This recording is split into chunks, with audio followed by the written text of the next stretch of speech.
नाज़िन मेहर खां मां खे ख़बर ॾियूं सुप्रियो बंद के ॿिनि हंधनि तां रूणियूं पयूं आहिनि। पाणी शहर तरफ़ वधण लॻो आहे। सुप्रियो बंद खे क़ाइम जतोई ऐं ॻोठ याकूब सोलंगी भरिसां रूणियूं पयूं आहिनि। बंद खे रूणियूं पवण करे पाणी मेहर तरफ़ वधण लॻो आहे। रहवासी सख़्त परेशान थी विया आहिनि।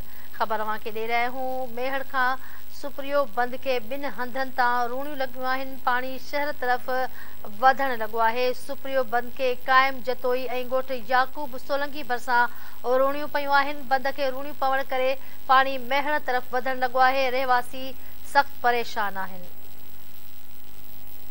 ख़बर अव्हां खे ॾियूं पिया मेहर खां सुप्रियो बंद के ॿिनि हंधनि तां रूणियूं पयूं आहिनि। पाणी शहर तरफ़ वधण लॻो आहे। ख़बर अव्हां खे ॾेई रहिया आहियूं सुप्रियो बंद के क़ाइम जतोई ऐं ॻोठ याकूब सोलंगी भरिसां रूणियूं पयूं आहिनि। बंद खे रूणियूं पवण सबबि पाणी मेहर तरफ़ वधण लॻो आहे।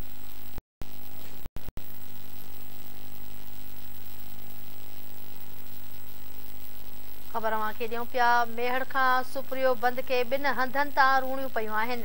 पाणी शहर तरफ़ वधण लॻो आहे। सुप्रियो बंद के क़ाइम जतोई ऐं ॻोठ याकूब सोलंगी भरिसां रूणियूं पयूं आहिनि।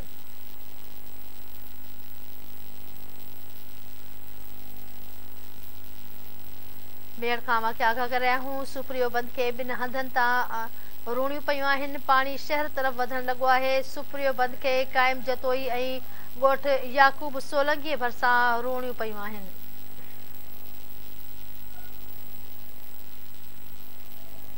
ख़बर अव्हां खे ॾियूं पिया सुप्रियो बंद के ॿिनि हंधनि तां रूणियूं पयूं आहिनि। पाणी शहर तरफ़ वधण लॻो आहे। सुप्रियो बंद के क़ाइम जतोई ऐं ॻोठ याकूब सोलंगी भरिसां रूणियूं पयूं आहिनि।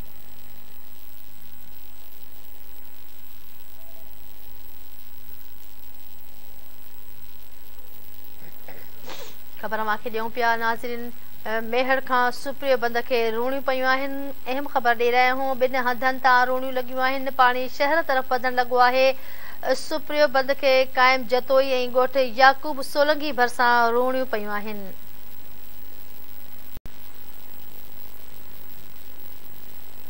ख़बर अव्हां खे ॾियूं पिया ॻोठाणा पंहिंजी मदद पाण तहत रूणियूं बंदि करण में मसरूफ़ आहिनि। रूणियूं बंद खे पवण लॻियूं आहिनि। पाणी मेहर तरफ़ वधण लॻो आहे। रहवासी सख़्त परेशान आहिनि। ख़बर अव्हां खे ॾियूं पिया मेहर खां सुप्रियो बंद के ॿिनि हंधनि तां रूणियूं पवण करे पाणी शहर तरफ़ वधण लॻो आहे। ॻोठाणा पंहिंजी मदद पाण तहत रूणियूं बंदि करण में मसरूफ़ आहिनि।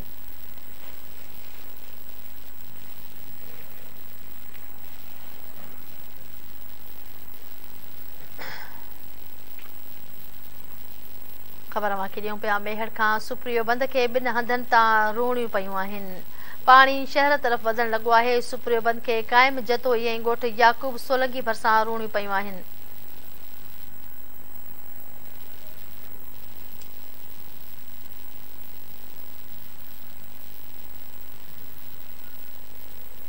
ख़बर अव्हां खे ॾेई रहिया आहियूं मेहर खां सुप्रियो बंद के ॿिनि हंधनि तां रूणियूं पयूं आहिनि। पाणी शहर तरफ़ वधण लॻो आहे।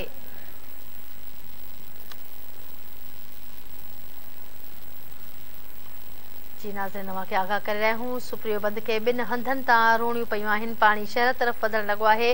सुप्रियो बंद खे क़ाइम जतोई ऐं ॻोठ याकूब जतोई तां रूणियूं पयूं आहिनि। पाणी शहर तरफ़ वधण लॻो आहे। रहवासी सख़्त परेशान आहिनि।